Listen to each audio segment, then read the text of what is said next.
Hi, everybody, and welcome to this episode of Industry Insights on EBnet.Stream. I recently read an article produced by Roné Swanepoel, who is the head of distribution at Morningstar, and it was around the human touch in a tech world, specifically with regards to advice businesses. So instead of publishing the article, I thought I'd bring it more to life by chatting to Roné. I want to say in person, but this is as live as we get in our world. And so I thought I'd touch base with her and get her insights into a very interesting conversation that was held at one of their conferences. So welcome to EBnet.Stream, Roné. Thank you so much, Natalie. It's so good to be here. So, Roné, I'm not going to take the wind out of your sails or steal your thunder. I wonder if you could maybe give us the highlights of this presentation that was given at your conference by quite a leading behavioral expert, and how it ties into this kind of human touch in a tech world.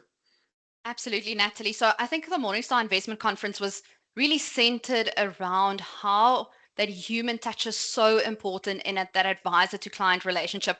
I spent some time at the opening talking a little bit about broadly our research, but as you would know, we have a full behavioral team that sits in the US that looks at these behavioral pieces from an advisor's perspective. And Dr. Danielle Labotka touched on this exact thing about this human touch in an advice in a tech advice plus tech world, and how clients really still at the end of the day value the human touch. So clients want advisors to give them that trust, calm, and clarity at the end of the day when we think about their financial plan or their financial goals, and how you use tech in that space to not enhance almost enhance the trust, not necessarily take away from the trust, because she did touch on some elements where the use of AI or tech can limit the trust a little bit. So it's almost getting that balance right on how you elevate that trust, not necessarily almost dilute it.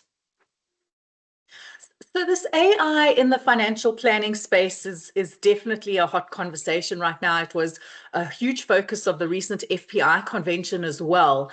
And I wonder, people are kind of saying, oh, it is a problem, but are there stats or is there research that one could go look at that kind of define this problem statement in more detail? Some of our research actually looks at this, and happy to share that with you, and you can share it to the broader audience, just a little bit more around the detail around AI use and in advice practices and how to actually practically look at it. But at the end of the day, we've got some research on the elements of what clients look at when they choose a financial advisor. So what makes a great financial advisor? And you would think it's returns or good investment returns, but that is actually such a small slice of the pie at the end of the day, or that Excel spreadsheet you would think a client wants to look at. But it really, at the end of the day, is advice that they can rely on and trust. And that's where that human element.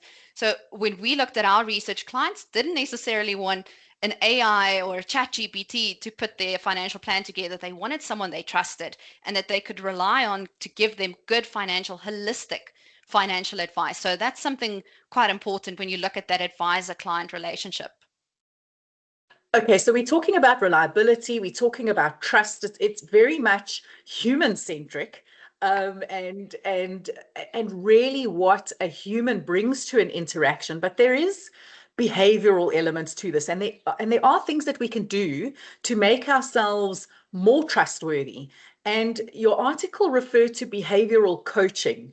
Are there any insights that were shared at this conference that our audience would find useful? Behavioral coaching, when we talk to our advisors that partner with Morningstar, it is a key element of their practice, is really bringing in that behavioral coaching to end investors, because that's where you build trust. Markets trade on stories, they trade on narratives, and it's very difficult for the end investor to really make sense of what's going on in the market and where should I position. And I think, should I be selling when the headlines are quite negative? Should I be buying more? How do you position your portfolio? And I think that behavioral insight becomes such an important part of an advisor's process on really coaching the client. And what we've done as a business at Morningstar is actually put some checklists together. We've got some great research from also our head of behavioral research, Ryan Murphy, about what we call mining for goals. So sometimes when you ask clients about their goals, it's very surface level. but how do you actually bring out more detail around what at the end of the day actually drives their goals? Where are they aiming to get to in their financial plan? And we actually put checklists and very tangible elements together that advisors can use within their practice with their clients at the end of the day. EBnet is proud to bring you top quality content from experts across the financial services industry in South Africa and internationally for free. Your support helps us in doing this. All we ask is that you subscribe to our channel by clicking the subscribe button below. Share this video with others you think will benefit from it, and give us a thumbs up if you're enjoying the content. That way you help us help you. Thank you from the team at EBnet. For more great content, please visit www.EBnet.co.za. So it's very interesting. Somebody made a comment at the FPI convention that it's not about what product you want or what returns you want. It's about what life do you want. Exactly. And that statement really kind of stuck with me, because I thought, oh, it's very interesting to view even my own personal financial planning in that light. Where you kind of think, oh, I'm 15 years away from retirement. What does that look like? And what retirement life do I want? And so I guess the successful advisor is the one who can take me on that journey and paint the picture that makes me or encourages me to be more disciplined and, I suppose, more calm, weathering some of the storms. So exactly. So while we're on that subject, how would, or what in your opinion are the three, let's call them three main drivers or habits or personality traits that a financial advisor could build into his or her practice right now that would help bring their customers on a journey like this with them? I think one of the most, and if we think about personal traits, is at the end of the day, listening quite carefully to what clients want, and almost trying to uncover that deeper behavior and almost goal that they have in their life. It's like you say, build a good life. That really is not the returns or the portfolio, but it necessarily is that goals. Where do you want to get to in your life? So I think listening is such a key part of that. And that trustworthiness and calm within a market that trades on stories and headlines. I think remaining quite calm as an advisor is really an important piece of the puzzle, and really guiding clients toward that. And then at the end of the day, I think it really is bringing everything back to the goals and what that financial plan is at the end of the day. And also behavioral coaching. It's such a key part of that journey for end investors. While we're on this long-term outlook and kind of perspective of building relationships with customers and clients, finfluencers. It's a big conversation in the industry right now. What are your thoughts? I think from an end client perspective, and something we at Morningstar are very passionate about, is keeping the end investor front and center. So really empowering investor success. And at the end of the day, you want to stay long-term in your views. So I do think to an extent, you've got these influencers, and it is really a little bit of like chasing a trend, or there's some market hype around that. And I think from a retirement perspective, and you're saving for retirement and the life you want to live and the goals you want to get to, I think almost falling into those traps. And it's sometimes the behavioral traps that we do see.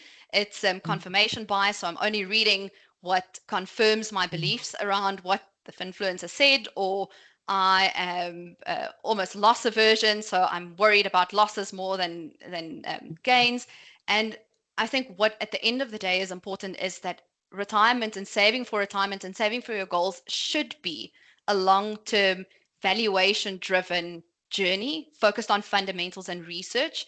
There's this thing that our global head of investments and or global chief investment and research officer always says is focus on what's important and knowable, and if it's unimportant or unknowable, you forget about it.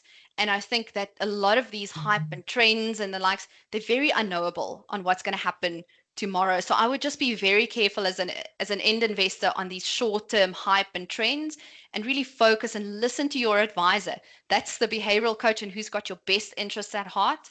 And I think that's at the end of the day, that's the most important, that long-term focus. And that's at Morningstar how we manage money, long-term, end investor heart and center of that process.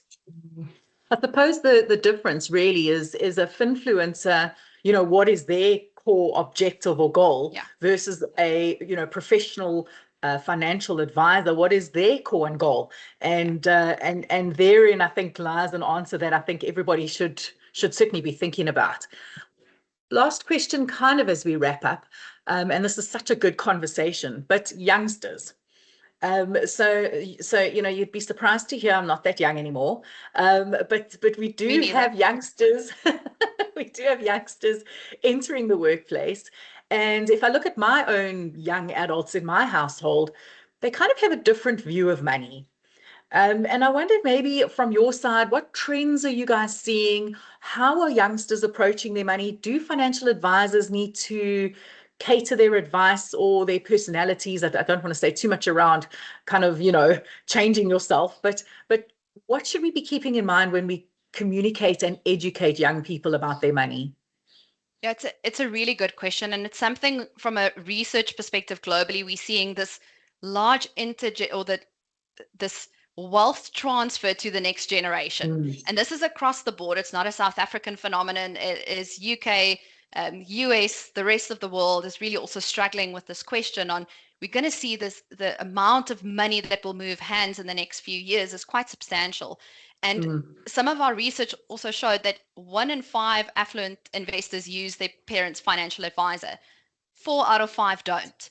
And when we talk to our clients on the ground or our advisors on the ground, what we're also seeing is that 60% of children don't use their parents' financial advisor in the SA space. So it is something we're seeing in the local front is advisors don't necessarily have that deep relationship with the children of their clients as well. So I think that's a key focus that advisors probably should focus on, is how do you interact with not only if it's the husband, but the wife and the children, and how do you bring them into that conversation? And some of our advisors use some client actually get-togethers or some presentations to actually bring the different generations together and talk about different things, get the conversation going, ask the questions, get the children's insights as well on how do they view money and how they think they should invest. Because it's like you say, we live in a world full of influences and different market hypes and trends, but at the end of the day, what we're also seeing is the younger generation doesn't necessarily save enough. So it's something that I think an advisor should be focusing on in their practice. And we're seeing from our advisors that partner with Morningstar that they've got some innovative ways on how to bring the children and the younger generation into those conversations as well. It's so interesting. I'm one of the 1 in 5.